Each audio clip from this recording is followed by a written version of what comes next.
الشكر علينا. Assalamualaikum warahmatullahi wabarakatuh. Waalaikumsalam warahmatullahi wabarakatuh. A'udzu billahi minasy syaithanir rajim. Bismillahirrahmanirrahim. Wa man yuhajir fi sabilillahi yazid fil ardi muraghhaban katsiran wa sa'a. Wa man yakhruj min baytihi muhajiran ila Allahi wa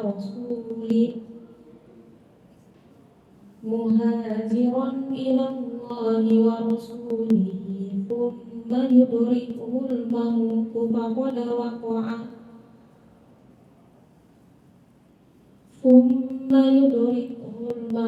faqad waqa'a ajruhu 'ala Allah wa kana Allahu ghafuran rahima. Wa idza darabtum fil ardi falaysa 'alaykum junahun an taqsuru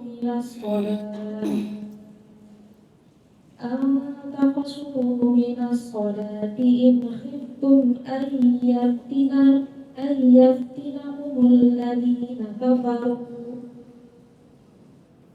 innal kafirina kanu lakum aduwwun mubina, yang artinya, dan barang siapa berhijrah di jalan Allah, niscaya mereka akan mendapatkan di bumi ini tempat hijrah yang luas dan rezeki yang banyak. Barang siapa keluar dari rumahnya dengan maksud berhijrah karena Allah dan Rasulnya, kemudian kematian menimpanya atau sebelum sampai ke tempat yang dituju, maka sungguh pahalanya telah ditetapkan di sisi Allah, dan Allah Maha Pengampun, Maha Penyayang. Dan apabila kamu bepergian di bumi, maka tidaklah berdosa kamu mengqosor sholat jika kamu takut diterang orang kafir. Sesungguhnya orang kafir itu adalah musuh yang nyata bagimu. Shallallahul adzim. Alhamdulillahirabbil alamin wassalatu wassalam ala nabiyyina wa habibina wa maulana Muhammadin wa ala alihi wa sahbihi ajma'in, amma ba'du. Jamaah sekalian, hari ini tema kita ini relate dengan orang-orang yang akhir tahun pada musafir gitu ya, jalan-jalan kali gitu. Karena apapun alasannya, mau kita mukim ataupun kita musafir, kita tetap wajib melaksanakan sholat. Adapun sholat bagi musafir, syariat itu memberikan banyak sekali dispensasi atau rukhsah. Antaranya kita bisa melakukan sholat sebelum waktunya yang disebut dengan jamak takdim, atau sholat setelah habis waktunya disebut dengan jamak takhir kalau itu dijamak. Jadi misalnya kita sholat zuhur, boleh nggak sholat zuhur di waktu asar? Ya kalau itu di jamak takhir bisa saja. Jadi salah satu keistimewaan ya bagi orang musafir itu ada yang namanya jamak, ada yang namanya qashar. Jamak itu artinya kita melakukan 2 waktu sholat di dalam 1 waktu sholat saja. Misalnya sholat zuhur dan asar dikerjakan di waktu zuhur saja, dan sholat asar sholat zuhur dan asar di waktu asar saja atau di waktu zuhur saja. Kemudian pasangannya lagi selain zuhur dan asar, pasangannya adalah maghrib dan isya. Subuh itu nggak ada pasangannya. Jangan jamak takhir subuh dengan duha, bukan pasangannya. Jadi kalau kita kesiangan subuhnya, kita bangun jam 9, bisa nggak jamak subuhnya sama duha? Nggak bisa. Subuh jomblo, nggak ada pasangannya.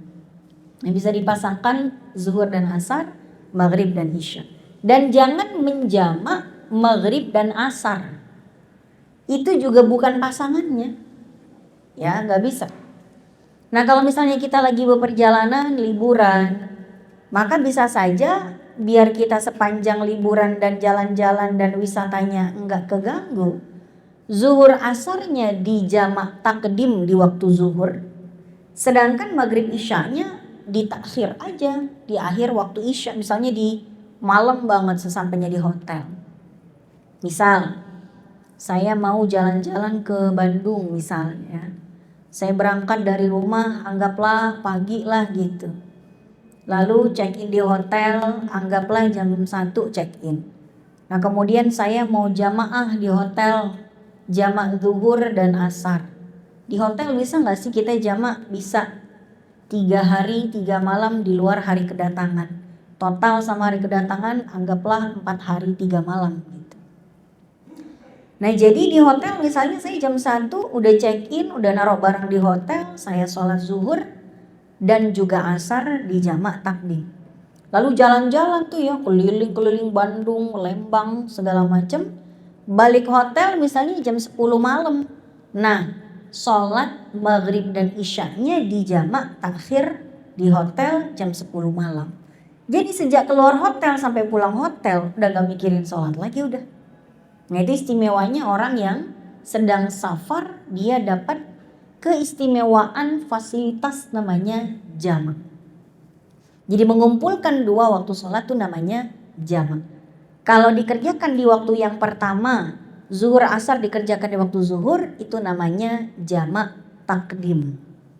Tapi kalau misalnya saya nggak mau sholat di waktu zuhur, nanti aja zuhur sama asarnya di waktu asar, itu namanya jamak takhir, karena zuhurnya diakhirkan ke waktu asar. Nah jamaah sekalian, ada lagi namanya qashar. Qashar sama jamak itu adalah 2 hal yang berbeda, tapi sering kita satukan. Boleh kita melakukan jamak plus qashar, tapi kita harus mendefinisikan dengan cara yang berbeda. Jamak ya jamak, qashar ya qashar. Jangan campur aduk, karena bisa saja orang menjamak tapi tidak mengqashar, orang bisa mengqashar tapi tidak menjamak. Nah kalau tadi jamak adalah mengumpulkan 2 waktu sholat di satu waktu sholat saja, sedangkan qashar itu kaitannya bukan dengan waktu sholat. Qashar itu kaitannya dengan jumlah rakaat yang dipangkas, diringkas dari 4 jadi 2, diskon 50%. Dari 4 jadi 2. Yang bisa didiskon 50% itu cuma yang 4 rakaat aja. Zuhur dari 4 jadi 2, asar isya 4 jadi 2. Adapun maghrib itu nggak bisa diqashar. Maghrib itu 3, kalau didiskon 50%, 3 diskon 50% berapa? 1,5 dong, nggak ada.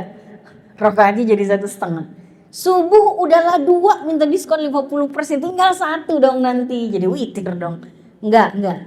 Jadi yang bisa diqashar hanya zuhur, asar, isya. Maghrib bisa dijamak tapi nggak bisa diqashar. Sedangkan zuhur, asar, isya bisa dijamak, bisa diqashar. Itu ya.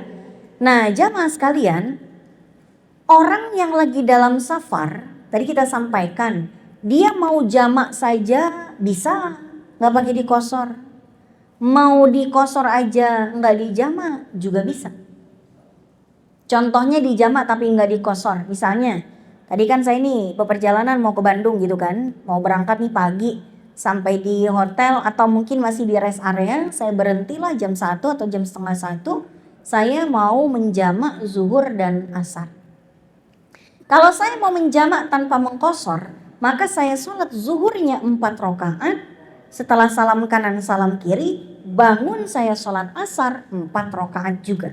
Jadi 4 salam, 4 salam. Itu namanya dijamak tapi enggak diqashar. Tapi biasanya orang kalau jamak sekalian aja lah qashar katanya. Akhirnya 2 rakaat zuhur, 2 rakaat asar. Itu contohnya jamak tanpa qashar dan jamak plus qashar. Sekarang bisa nggak sih orang itu mengqashar tanpa jamak? Ya bisa. Saya kasih contohnya. Misal saya mau jalan ke, jangan jalan deh, naik mobil ya ke Bandung. Mau berangkatnya habis makan siang di rumah. Saya di rumah jam 1 makan siang, kemudian saya sholat zuhur. Lalu saya berangkat ke Bandung. Sampai rest area jam 3:30 itu asar. Saya mau sholat asar di situ, tidak perlu dijamak dengan zuhur. Kenapa? Karena tadi di rumah udah sholat zuhur. Dan asar juga nggak bisa saya jamak sama maghrib. Kenapa? Karena asar dan maghrib bukan pasangannya. Maka saya sholat asar aja di situ. Boleh nggak saya asarnya 2 rakaat doang di qashar? Bisa. Jadi jam 3:30 di rest area, saya sholat asar 2 rakaat di qashar, tapi nggak dijamak. Gitu ceritanya. Cuman kadang-kadang orang tuh ngerasanya kalau di qashar nggak dijamak kayaknya kurang ngaji gitu ya. Apa sih kurang ngaji? Kurang mantap katanya. Padahal bisa aja. Jamak nggak di qashar bisa, qashar nggak dijamak bisa, jamak dan qashar, itu mantap. Nah, jamaah sekalian, seistimewa itu musafir sampai-sampai bisa jamak dan qashar. Tapi tidak semua traveler bisa punya fasilitas jamak dan qashar sembarangan.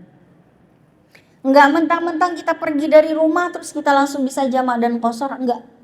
Saya nanya nih, misalnya nih kita tinggal di sini nih. Saya tinggal di Setiabudi, Kuningan, Jaksel. Terus saya mau jalan-jalan gitu ke Tanah Abang. Muter-muter dari blok A, B, C, D, E, F, G, tawaf aja situ. Boleh nggak saya jamak dan qashar di Masjid Tanah Abang? Zuhur sama asar saya jamak dah, biar puas katanya kelilingnya. Bisa nggak? Kenapa nggak bisa? Kedekatan jaraknya. Makanya ada aturan mainnya. Syarat-syarat musafir yang boleh dapat fasilitas jamak dan qashar. Syarat yang pertama apa? Syarat yang pertama, niat safarnya adalah niat safar yang mubah. Tujuan safarnya bukan untuk maksiat. Kalau dia ingin traveling ke suatu tempat yang dia maksudkan untuk berbuat maksiat di tempat tersebut, maka sepanjang perjalanan dia nggak boleh jamak dan qashar. Contoh, misalnya ada orang, tadi contohnya ke Bandung ya, mau ke Bandung dia, tujuannya apa? Mau staycation sama pacarnya di hotel, mau berzina di situ. Maka sepanjang perjalanan dari Jakarta ke Bandung nggak boleh dia jamak dan qashar. Kenapa? Tujuan safarnya untuk bermaksiat. Dia mau berzina, mau staycation sama pacarnya gitu ya ke Bandung. Di rest area dia jamak qashar. Diomelin sama malaikat gitu. Kata malaikat enak aja lo gitu kan. Nah, jadi niat safarnya harus safar yang mubah. Pokoknya bukan untuk maksiat. Mau itu niatnya untuk liburan, mau untuk wisata kuliner, mau dinas, mau kondangan, mau silaturahmi, mau studi banding, apa kek. Pokoknya untuk sesuatu yang bukan maksiat. Itu nomor 1, niat safarnya harus niat safar yang mubah. Yang kedua adalah menempuh jarak minimal masafatul qasr. Masafatul qasr itu adalah jarak minimal di mana kita diperbolehkan untuk menjamak dan mengqashar. Kira-kira jaraknya berapa jauh supaya kalau kita di perjalanan menuju tempat itu kita bisa jamak dan qashar, berapa kilo kira-kira? Berapa Bu?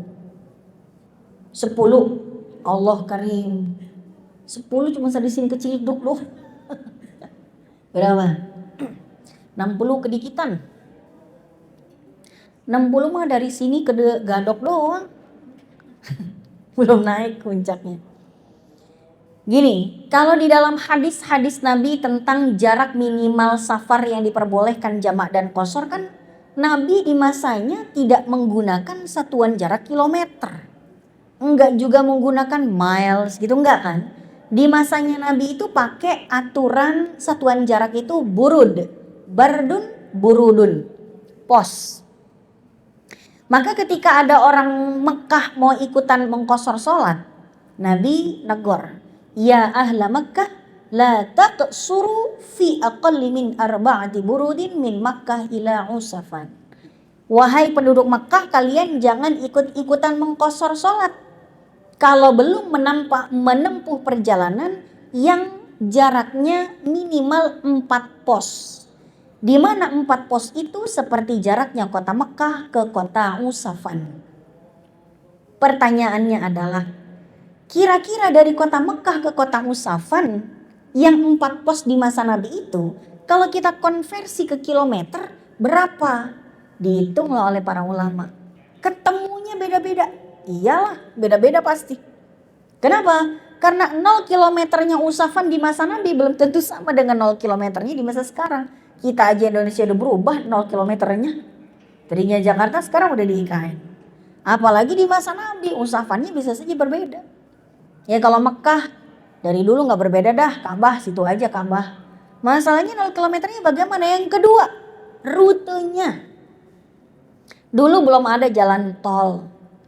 Dulu juga gunung belum dikepres-kepresin, belum diiris gitu. Nah, akhirnya para ulama menemukan jarak kilometer yang berbeda. Dari 80, 83, 81, 88, 89, 90 sampai 120 kilometer.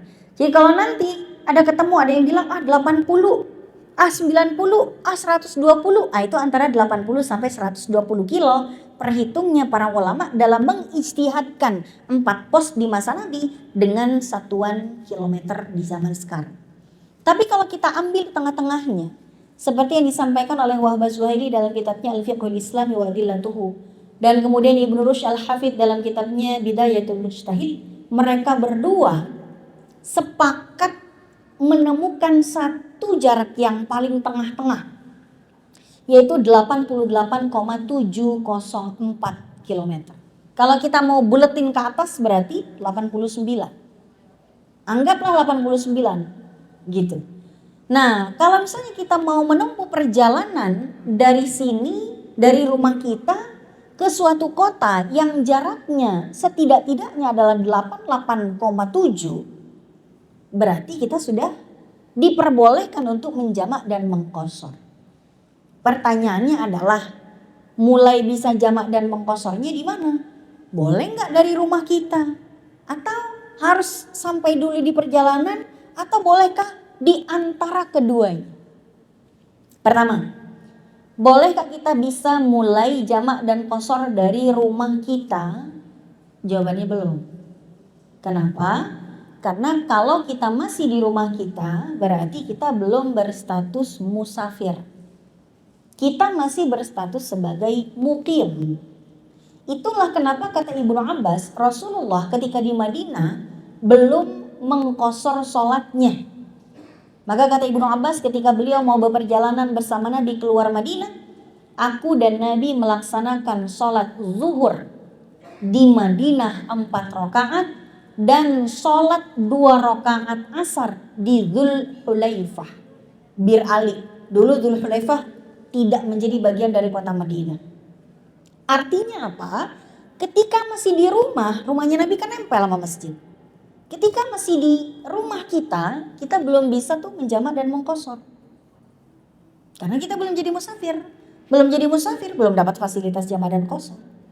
Begitu kita sudah keluar dari wilayah tempat kita tinggal, walaupun belum mencapai titik tujuan utama, kita udah bisa jamak dan qashar. Jadi kalau contohnya nih, simulasi yang pertama ya, ini saya tinggal di Jakarta nih. Di rumah saya belum bisa jamak dan qashar. Saya mau ke Bandung tadi kan, saya masuk tol Cawang, kemudian saya masuk tol Cikampek misalnya, mau ke arah Bandung dan lain sebagainya. Saya ketemu misalnya rest area KM 57. Apakah di KM 57 saya sudah bisa jamak dan qashar? Jawabannya bisa.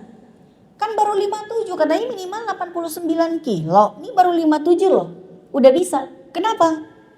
Karena pertama saya sudah keluar dari wilayah tempat saya tinggal, saya sudah keluar dari rumah saya sudah keluar dari Jakarta lah istilahnya. Yang kedua, saya masih OTW, masih dalam perjalanan menuju Bandung, titik utama tujuan saya. Kalau tujuan saya adalah KM 57 dan setelah KM 57 saya langsung pulang, saya nggak boleh jamak dan qashar di KM 57. Tapi KM 57 itu adalah tempat persinggahan, bukan tempat tujuan utama. Maka saya sudah bisa jamak dan qashar di KM 57 rest area itu. saya jamak dan qashar di situ dan saya langsung segera melanjutkan perjalanan ke Bandung.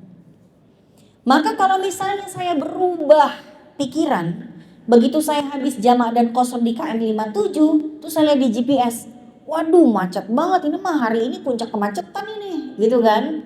Puncak kemacetan ini, mau healing ke Bandung malah pusing nih jadinya, nanti merah banget ini. Akhirnya saya nyari exit tol terdekat, mau batalin perjalanan ke Bandung, saya mau pulang ke rumah. Maka jamak dan qashar saya di KM 57 gak sah.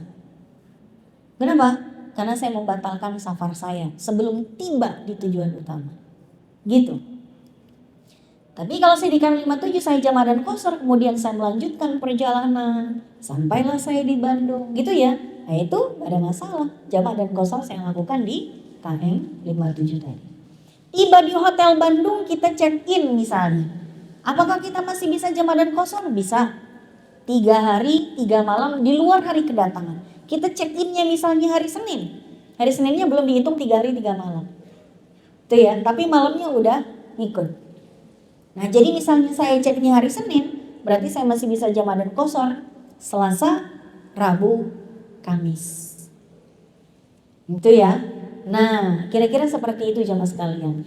Nanti dari Bandung OTW ke Jakarta masih bisa jamak dan qashar lagi sampai kapan? Sebelum saya masuk ke wilayah tempat saya tinggal, sebelum saya masuk ke area Setiabudi, sebelum saya masuk ke kawasan Kuningan. Gitu kira-kira saya masih bisa jamak dan qashar. Maka kalau saya dari Bandung misalnya OTW-nya jam 4, lalu saya OTW ke Bandung, dari Bandung ke Jakartanya sampai di rest area itu masuk waktu maghrib gitu kan, sambil mau ngisi perut nih, keroncongan mau makan malam. Nah makan malam, habis itu jamaklah maghrib dan isya'nya di rest area. Setelah itu saya melanjutkan perjalanan ke rumah, sampai di rumah jam 10 malam, udah gak usah mikirin salat isya lagi. Yang jadi masalah kadang-kadang orang OTW dari Bandung ke Jakarta, di rest area, aduh males nanti aja sholatnya di rumah, badan bau nih, keringetan, gak bawa baju ganti, jangan-jangan males. Ntar aja di jamak aja di rumah, udah gak bisa dong. Udah sampai di rumah lagi, status musafir kita udah expired. Sampai di dalam rumah, masuk rumah, kita udah mukim lagi dong. Kita sudah melepaskan status musafir dengan segala fasilitas dan jamak dan qashar. Maka sebelum status musafir itu expired, gitu ya tanda kutip, kita manfaatin jamak dan qashar. Maka di rest area di antara Bandung ke Jakarta, disitulah kita jamak maghrib dan isya. Nah syarat safar tadi apa? Niatnya niat yang mubah, safarnya safar yang mubah. Yang kedua, minimal 4 burut atau 4 pos yang para ulama menemukan antara 80 sampai 120 di dalam mazhab Syafi'i yang diwakili oleh Wahab Az-Zuhaili disebutkan tadi 88,7 atau 89 km. Kemudian syarat yang ketiga, sudah keluar dari wilayah tempat kita tinggal pelaksanaannya. Yang keempat, kita tidak membatalkan safar sebelum tiba di tujuan. Dan yang kelima, kita belum sampai tempat kita tinggal. Itu ya, dari tempat tujuan ke rumah kita, sehingga masih berstatus sebagai musafir ketika kita melaksanakan jamak dan qashar tersebut. Waktunya masih ada atau udah habis? Habis ya? Habis ya Mbak? Masih ada nggak Mbak Widi? Ada pertanyaan nggak? Kalau ada pertanyaan dulu, kalau nggak ada sisa waktunya kita bahas tambahannya, apa syaratnya jamak takdim, apa aturan mainnya jamak takhir dan lain sebagainya. Baik, kalau ada pertanyaan silakan. Baik, terima kasih Ustazah atas materi yang luar biasa dan sangat menarik. Semoga ilmu yang kita dapatkan hari ini dapat membawa manfaat untuk kita semua. Teman-teman mungkin ada yang ingin bertanya, kita buka berapa pertanyaan Mbak Wini? 2 pertanyaan. Ya. Ada yang mau tanya? Iya, silakan.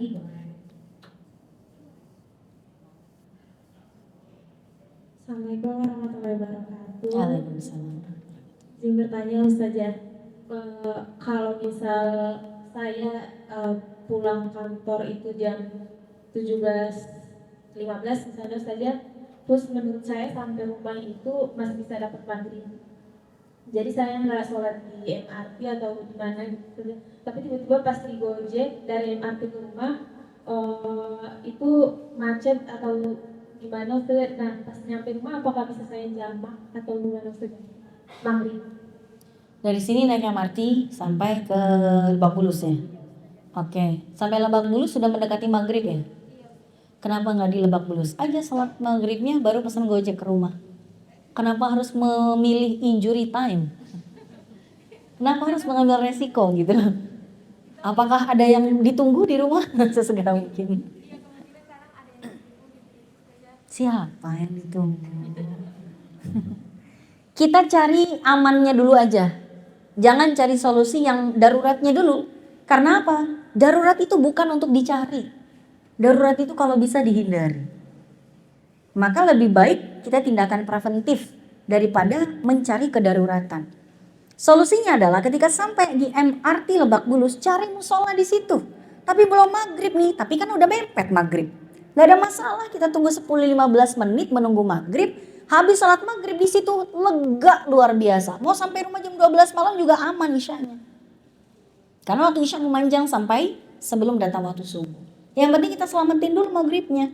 Jangan sampai 15 menit lagi maghrib dapat kali ini pulang ke rumah. Ntar malam lagi. Pas malam tanggal merah. Wassalam deh tuh. Tuh ya, itu dulu. Tapi kalau misalnya saya sampainya di MRT masih setengah jam lagi kok maghribnya. Paling kalau naik gojek yang motor bisa nyelip-nyelip lah, aman lah sampai rumah insya Allah. Nggak nyampe 40 menit juga sampai. Insya Allah maghrib nyampe banget di sana. Qadarullah tiba-tiba ternyata di luar prediksi. Yang sangat insidentil, tidak seperti biasanya. Entah ada kecelakaan, ada rekayasa lalu lintas, bla bla bla bla, kang ojeknya mati motornya, atau kehabisan bensin jauh dari SPBU, banyak banget masalah. Ribet banget pokoknya. Ini kita kan di Indonesia ya, yang jadi tempat sholat itu gampang sebetulnya. Kita bukan di negara minoritas muslim yang sulit untuk melaksanakan sholat. Misalnya, gimana nih motornya kehabisan bensin, SPBU-nya jauh gitu kan.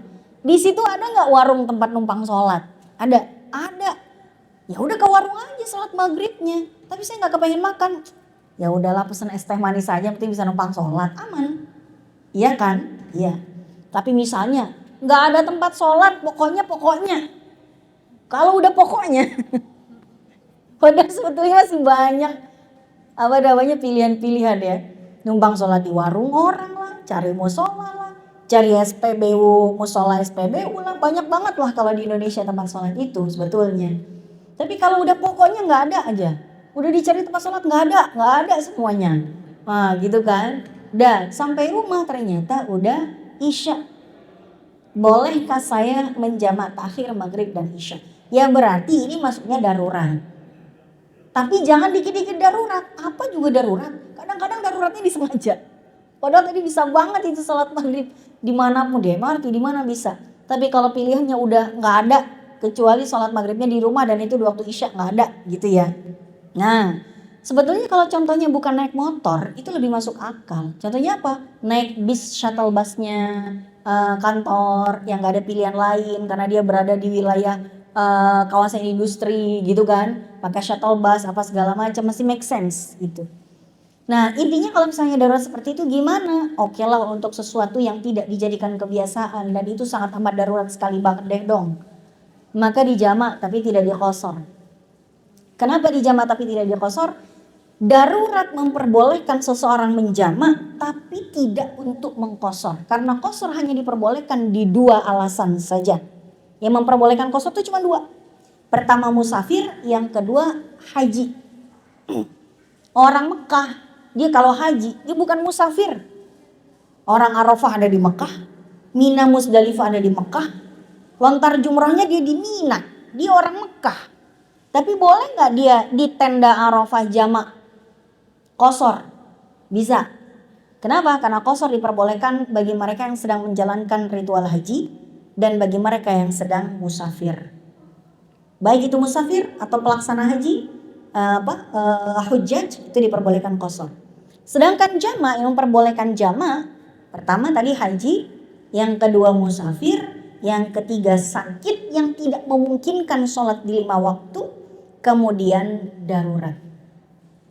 Jadi orang yang darurat itu diperbolehkan menjamak. Contoh Pak Dokter, dia lagi mengoperasi pasiennya jam 11. Dia pikir nanti jam 2 kelar, ternyata ada komplikasi yang membuat operasinya harus terus berlangsung. Kan gak mungkin jam 2 dia pamit sama pasiennya, ntar dulu Pak jahitnya ntar aja ya gue mau sholat nih, gak mungkin dong. Meninggal dia. Maka dia langsung berniat dalam hati, ya Allah kalau misalnya ini operasi saya ini akan memanjang sampai asar, saya niat menjamak zuhur ditakhir ke asar. Bisa, tapi nanti di jamaknya tidak diqashar. Kenapa? Keadaan darurat yang bukan karena haji ataupun safar memperbolehkan jamak tanpa qashar. Sehingga sampai di rumah atau setelah selesai, kalau kasusnya Mbak tadi itu sampai di rumah, atau misalnya kasus tadi Pak Dokter yang lagi mengoperasi, dia zuhurnya tetap 4, asarnya tetap 4, dijamak tanpa diqashar.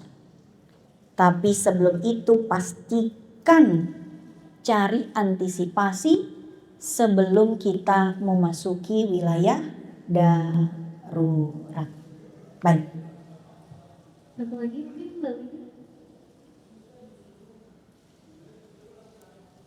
Ini Ustazah ada pertanyaan dari rekan kita Muhammad. Beliau bertanya kalau misalkan pertanyaan dengan Barani, kalau misalkan dalam perjalanan pulang dari kantor menuju rumah itu waktu 3 jam, itu dia menggunakan bis yang ekspres dengan jalan tol ya, sehingga dia nggak bisa berhenti untuk sholat maghrib. Itu bisa dijamak atau dia bisa sholat di dalam perjalanan? Selagi masih bisa sholat di dalam perjalanan dan berhenti dan mencari tempat sholat, itu dulu upayakan. Jangan sampai kita menggampangkan jamak, masa tiap hari jamak gitu ya. Enggak, cari antisipasi lain dulu. Selagi misalnya nih ada bis, habis itu bisnya berhenti, lalu ternyata dikasih waktu buat sholat, maka sholatlah. Tapi kalau enggak, bisa nggak sih kita sholat di dalam kendaraan? Bisa, tapi resikonya lihurmatil waqti. Sholat lihurmatil waqti itu apa? Secara bahasa artinya sholat dalam rangka menghormati waktu sholat. Yang dimaksud dengan as-sholatu lihurmatil waqti adalah sholat semaksimal mungkin yang bisa dia lakukan. Tapi walaupun udah maksimal, tetap aja ada syarat dan rukun yang tidak dipenuhi. Di antara syarat yang tidak bisa dipenuhi oleh orang yang sholat di dalam kendaraan yang sedang berlaju, dia tidak bisa konsisten menghadap kiblat. Padahal seharusnya sholat fardu harus menghadap kiblat, syarat sahnya dari sejak niat sampai dia salam. Namun itu tidak bisa dipenuhi bagi orang yang sholat di dalam kendaraan yang sedang melaju, kecuali kendaraannya parkir dulu.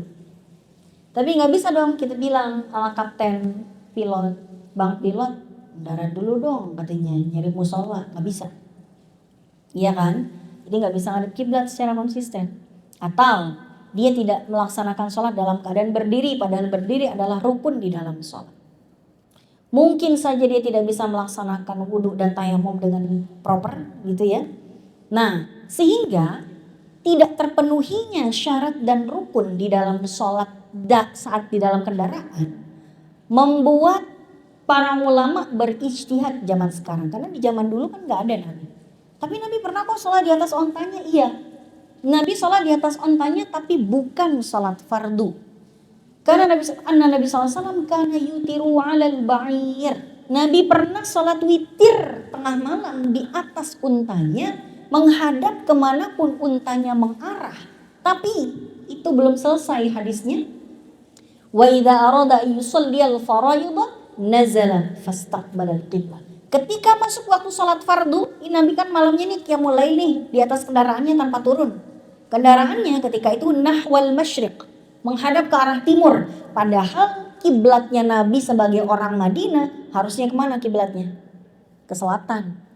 Tapi kendaraannya menghadap ke timur. Maka Nabi melaksanakan sholat sunnah di atas kendaraan yang menghadap ke timur, dan itu adalah sholat sunnah. Dan dalam sholat sunnah menghadap kiblat itu bukan syarat sah, tapi bisa mengurangi pahala. Ibu kalau mau sholat duha nggak ngadep ke arah kiblat tetap sah, tapi pahalanya setengah doang. Lagi ngapain ibu ngadep timur, ngapain ngadep selatan kalau bisa ngadep barat? Itu ya. Tapi kalau misalnya terpaksanya nggak ngadep kiblat, tetap sah sholat sunnahnya. Dan terusannya hadis itu, idza arada yusalliyal faraidah. Begitu masuk waktunya sholat subuh, masuk waktunya sholat fardu, Nabi turun dari untanya, Nabi berdiri menghadap kiblat. Maka tidak ada ceritanya Nabi sholat fardu di atas kendaraan. Karena kendaraan di masa Nabi bisa kapanpun kita turun dari kendaraan. Dan nggak sama dengan fenomena di zaman sekarang. Di mana sekarang banyak kendaraan umum, transportasi massal yang nggak sembarangan kita bisa menghentikannya.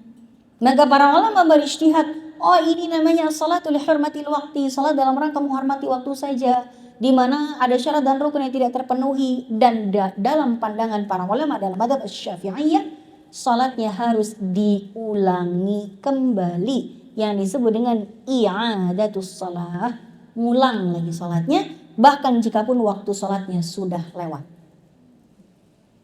Saya kasih contoh. Misalnya tadi kita kejebak macet di mobil, bahkan mobil sendiri pun kan harusnya lebih mudah ya kalau mobil sendiri kan, bisa melipir kita di rest area atau bisa kita exit tol lah nyari tempat buat sholat. Tapi kadang-kadang kalau udah macet semacet-macetnya nggak bergerak, mau nyari rest area masih 5 kilo lagi, sedangkan maghrib sudah di ujung tanduk, udah dikit lagi habis. Terpaksanya lah kita sholatnya di dalam mobil sambil duduk, ngadep kiblat kagak, berdiri kagak, sujud dengan menempelkan 7 anggota tubuh juga enggak. Nah itu namanya sholatnya, tapi itulah yang maksimal bisa kita kerjakan saat itu. Maka ketika nanti kita sampai di rumah, anggaplah sampai rumah tuh jam 10 malam. Kita disuruh sholat maghrib lagi 3 rakaat, baru kemudian sholat isya 4 rakaat. Itu namanya bukan jamak. Itu sholatnya di waktu masing-masing. Maghrib dalam waktunya, sholat isya di dalam waktunya. Tapi maghrib karena banyak dalam tanda kutip cacatnya, ada syarat dan rukun yang missing, maka diulang kembali. Maka sampai di rumah kita bilang, kita sholat 3 rakaat, usalli fardal maghribi 3 rakaatin mustaqbilal qiblati i'adatan lillahi ta'ala. Adaannya diganti i'adatan. Apa bedanya adaan sama i'adah? Adaan itu adalah sholat di dalam waktunya. Tadi kita sholat zuhur niatnya adaan lillahi ta'ala. Ya karena kita sholat di dalam waktu yang seharusnya. Tapi i'adah itu artinya ngulang. Ya Allah, tadi saya udah sholat maghrib nih. Cuman tadi banyak missingnya dari aturan-aturan main sholat yang saya skip. Karena keterbatasan kondisi. Maka sekarang saya sampai rumah nih, jam 10 saya mau sholat maghrib, 3 rakaat ngulang. I'adatan lillahi ta'ala, 3 rakaat, salam kanan, salam kiri, baru kemudian kita sholat isya. Itu namanya bukan jamak. Itu sholat di dalam waktunya masing-masing. Itu ya. Tapi apakah ada pendapat yang katanya nggak harus ngulang? Ada. Para ulama dalam madzhab Hambali mengatakan nggak usah diulang, sudah menggugurkan kewajiban. Namun para ulama dalam madzhab Syafi'i mengharuskan untuk mengulang kembali, supaya kalau nanti di akhirat ada masalah, kita bisa jawab malaikat yang nanti super kepo. Ibaratnya better safe than sorry. Itu ya, mending kita save di dunia, kalaupun nanti di akhirat kata malaikat, kagak perlu diganti bu, sia-sia dong. Nggak sia-sia sih, surga kita kan bisa di-upgrade. Daripada kita kagak ngerjain, kata malaikat, mana bu, kagak diulang lagi, kan udah ngaji kemarin udah dikasih tahu kudu ngulang, kenapa kagak ngulang? Emang kudu ngulang ya malaikat ya? Iya, yaudah balikin saya ke dunia dah, dunianya udah dihancurin sama kiamat gitu. So, mumpung kita masih di dunia sehat walafiat, kita ulang kembali jika kita melaksanakan sholat lihurmatil waqti dalam kendaraan yang tidak memenuhi syarat dan rukunnya. Yap. Wudu aja kalau bisa. Kalau masih bisa wudu, bisa wudu. Pokoknya maksimalkan yang bisa dilakukan. Bisa wudu, ya wudu. Bisa ngadep kiblat, kendaraannya lagi parkir nih macet gitu ya, pas macetnya pas ngadep kiblat. Cakep tuh. Berarti ngadep kiblatnya iya, wudunya iya, cuman berdirinya enggak. Kadang-kadang nutup auratnya juga enggak, misalnya lupa bawa kaos kaki. Terus enggak pakai sepatu, kelihatan kakinya kan? Nah, itu artinya ada syarat atau ada rukun yang tidak terpenuhi, tapi yang bisa kita lakukan, kita lakukan. Kira-kira seperti itu. Baik, terima kasih Ustazah atas jawaban yang telah diberikan. Alhamdulillah kita sudah sampai di penghujung acara. Sebelum kita tutup, kita akan ada pembacaan doa penutup dari Ustazah. Pada Ustazah dipersilakan. Alhamdulillah kita sudah selesai Mudah-mudahan Allah menerima amal ibadah kita, sholat kita, ibadah-ibadah kita, dan kita dan anak keturunan kita dijadikan sebagai orang-orang yang istiqomah melaksanakan sholat hingga akhir hayat. Amin. Bismillahirrahmanirrahim. Allahumma salli wa sallim ala Sayyidina Muhammad wa ala ali Sayyidina Muhammad. Hamdan yuafi ni'amahu wa yukafi'u mazidah. Ya Rabbana lakal hamdu wa lakal syukru kama yanbaghi li jalali wajhikal karim wa 'azimi sultanik. Rabbana anfa'na bima 'allamtana, Rabbi 'allimna alladhi yanfa'una, Rabbi faqihna wa faqih ahlana wa qarabatin lana fi dinina. Allahumma rizqna rizqan halalan tayyiban mubarakan wa anta khairur raziqin. Allahumma ihfaz auladana wa la tadurrahum wa waffiqhum fi ta'atik warzuqna birrahum. Allahumma ighfir lana dhunubana wa dhunuba walidina warhamhum kama rabbawna shighara. Rabbana atina fid dunya hasanah wa fil akhirati hasanah wa qina adzabannar. Subhana rabbika rabbil izzati amma yasifun wa salamun alal mursalin walhamdulillahi rabbil alamin. Amin amin ya rabbal alamin. Assalamualaikum warahmatullahi wabarakatuh. Waalaikumsalam warahmatullahi wabarakatuh.